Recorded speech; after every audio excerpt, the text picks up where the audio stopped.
Bonjour chers téléspectateurs, bienvenue dans votre chaîne MCD TV. Aujourd'hui, nous entamons la 4e émission dénommée Panorama qui choisit aujourd'hui d'investir le domaine de l'environnement, précisément la COP 26. La semaine dernière, les médias du monde, tout comme la presse d'ailleurs, en ont eu que pour elle. La COP 26 était au devant de la scène. L'on parlait de réchauffement climatique et de changement climatique sans pour autant que les populations ne saisissent l'essentiel, la quintessence même de ce réchauffement climatique. Pour répondre justement à ces questions, nous avons requis l'expertise d'un professeur d'université, en l'occurrence Tidjani Adams, qui par ailleurs dirige l'Institut des métiers de l'environnement et de la météorologie, qui a bien voulu répondre à nos questions. Professeur Tidjani Adams, vous êtes spécialiste des questions de l'environnement. Vous êtes aussi professeur à l'Université de Dakar et en même temps directeur de l'Institut des métiers de l'environnement et de la météorologie. Voilà, si vous aviez aujourd'hui à expliquer aux communs des Sénégalais ce que signifie la COP26, que lui diriez-vous?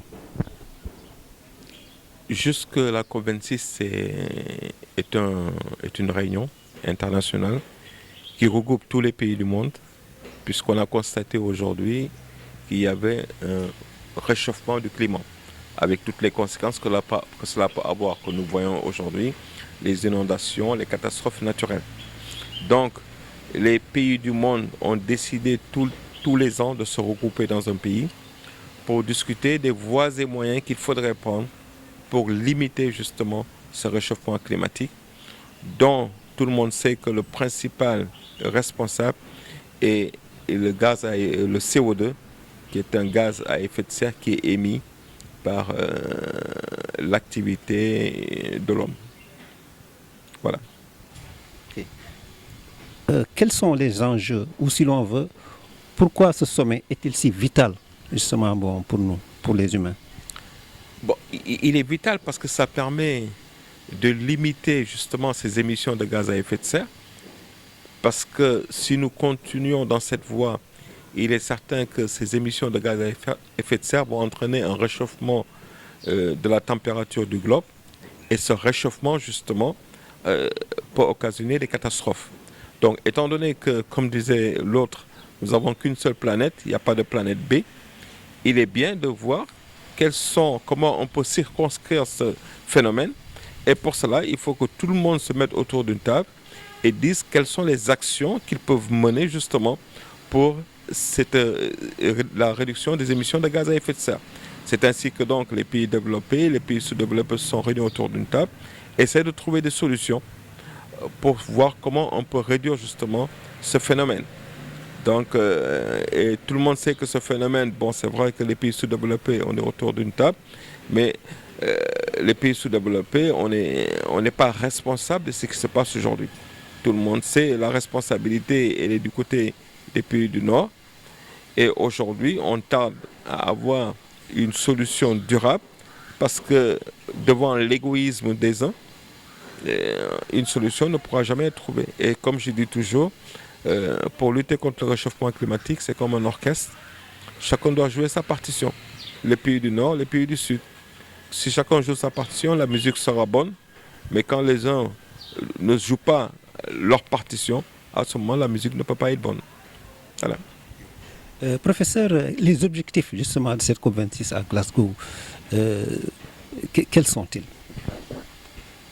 En fait, les objectifs, c'était justement, il y avait de trouver vraiment des solutions pour réduire ces émissions, parce que depuis la COP21 de Paris, on avait demandé à chaque État ce qu'on appelle la CDN, la contribution déterminée nationale, pour dire comment vous allez faire pour réduire vos émissions de gaz à effet de serre.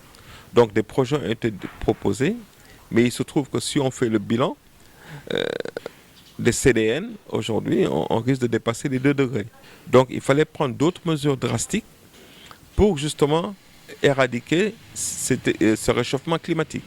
Lors de la COP21, on a pris des mesures, notamment Ils ont failli réussir parce qu'ils avaient dit qu'ils allaient se départir du charbon, qui est un gaz, dont l'utilisation est à l'origine de l'émission de beaucoup de gaz à effet de serre. Mais au dernier moment, vous avez vu que les pays comme la Chine et l'Inde ont dit non. Au lieu de dire justement d'éradiquer le charbon, ils disent qu'on va aller vers une réduction progressive, sachant que aujourd'hui, personne n'est là pour contrôler justement ces gens de leur réduction.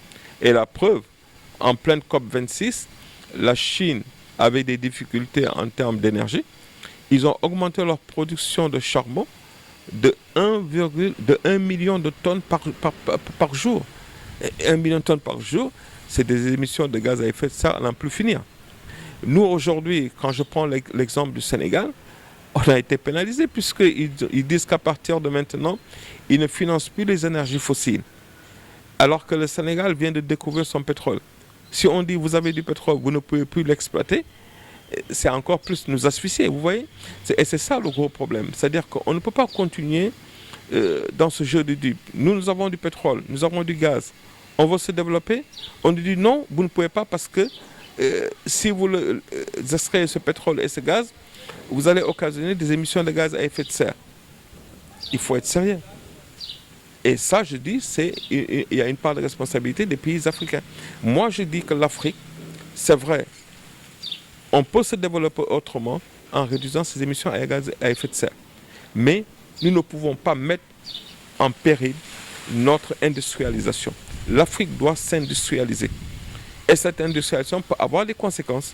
C'est à nous de voir comment on peut limiter ces conséquences, mais nous ne pouvons pas continuer à ne pas s'industrialiser. Les pays du Nord s'industrialisent. Nous, on est toujours à l'état archaïque. On a des problèmes avec l'embauche des jeunes. On a des problèmes de développement, on a des problèmes de pauvreté. Nous ne pouvons pas continuer vers cette voie. Il faut que nous prenions nos responsabilités par rapport à cette démarche qui a été adoptée. Et finalement, on dira que les COP sont des jeux de dupes. L'Afrique, on leur promet des 100 milliards. Jusqu'à présent, ces 100 milliards ne sont pas bloqués. L'Afrique demande un fonds pour les préjudices qu'ils subissent. Les pays développés refusent. Qu'est-ce que nous gagnons de cette COP26, de ces COP? On ne gagne absolument rien. Donc, il faut que chacun prenne ses responsabilités. Soit nous œuvrons pour le bien de la planète, soit chacun fait ce qui lui plaît et la planète sera détruite. Mais les Sénégalais, quelles mesures peuvent-ils prendre justement pour contourner justement cette décision des pays du Nord? Non, aujourd'hui, vous savez, pour contourner, il faut d'abord que nos pays se mettent au travail. Ils se mettent au travail. L'investissement, il faut que nos hommes d'affaires sénégalais, la diaspora, puissent se mobiliser pour investir dans nos pays. On ne peut pas toujours attendre des investissements venant des organisations internationales ou de l'extérieur. Il faut qu'on commence à bosser. Si vous ne bossez pas, vous ne prenez pas vos responsabilités, vous ne parviendrez jamais à vous en sortir. Et parce qu'il faut comprendre que les pays développés vont nous maintenir dans un état intermédiaire. Un état intermédiaire où nous ne pouvons pas nous développer, où nous ne pouvons pas sombrer. Parce que si on sombre, c'est là où ils font le maximum de leur business. Si on se développe, ce n'est pas bon pour eux parce qu'on sera compétitif vis-à-vis d'eux. Il faut que nos chefs d'État comprennent cela. Il faut que les populations comprennent cela. Ça, ce n'est pas uniquement les chefs d'État, mais ce sont également les populations. Il faudrait qu'on se mette à bosser. L'Afrique, il faut qu'on se mette à travailler. C'est le travail qui paye. Merci professeur. Merci beaucoup. Chers téléspectateurs, nous voilà au terme de notre émission Panorama, la 4e du genre, qui s'est proposée aujourd'hui de visiter la COP26. Nous avions eu comme invité le professeur Tidjani Adams, qui a bien voulu répondre à nos questions, qui a contribué justement à éclaircir notre lanterne. Nous ne pouvons pas boucler la boucle sans pour autant remercier notre caméraman Papa Sen, sans qui rien ne pourrait être fait. Et sur ce, nous vous donnons rendez-vous pour la prochaine édition. Merci beaucoup.